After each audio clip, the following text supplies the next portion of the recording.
क्या आपने कभी सोचा है कि एक व्रत केवल धार्मिक परंपरा ही नहीं, बल्कि जीवन को बदलने वाली शक्ति भी हो सकता है?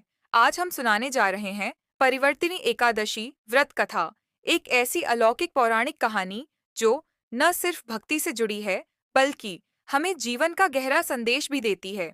कथा के अनुसार, एक बार देवता और असुर भीषण युद्ध में आमने सामने थे। देवता लगातार पराजित हो रहे थे और निराशा में भगवान विष्णु के पास पहुंचे। देवताओं ने प्रार्थना की, हे नारायण, हमारी रक्षा कीजिए। असुरों की शक्ति इतनी बढ़ गई है कि स्वर्ग लोक तक डगमगा रहा है। तब भगवान विष्णु मुस्कुराए और बोले, देवताओं की हार का कारण असुरों की ताकत नहीं, बल्कि तुम्हारा अहंकार है।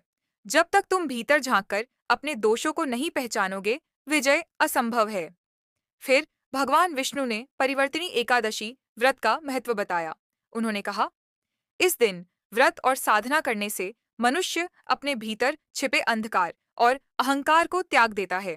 यही असली विजय का मार्ग है। देवताओं ने इस व्रत का पालन किया, अपने भीतर का अभिमान छोड़ा और भक्ति तथा तपस्या के मार्ग पर चले। धीरे धीरे उनकी आंतरिक शक्ति जागी, उनका भय समाप्त हुआ और अंततः उन्होंने असुरों को पराजित कर दिया। दोस्तों, परिवर्तिनी एकादशी व्रत कथा सिर्फ एक धार्मिक कथा नहीं है, बल्कि जीवन का गहरा सबक है। असली युद्ध बाहर नहीं, बल्कि भीतर होता है। असली विजय दूसरों पर नहीं, बल्कि स्वयं पर विजय पाना है। और यही इस कथा का अलौकिक रहस्य है।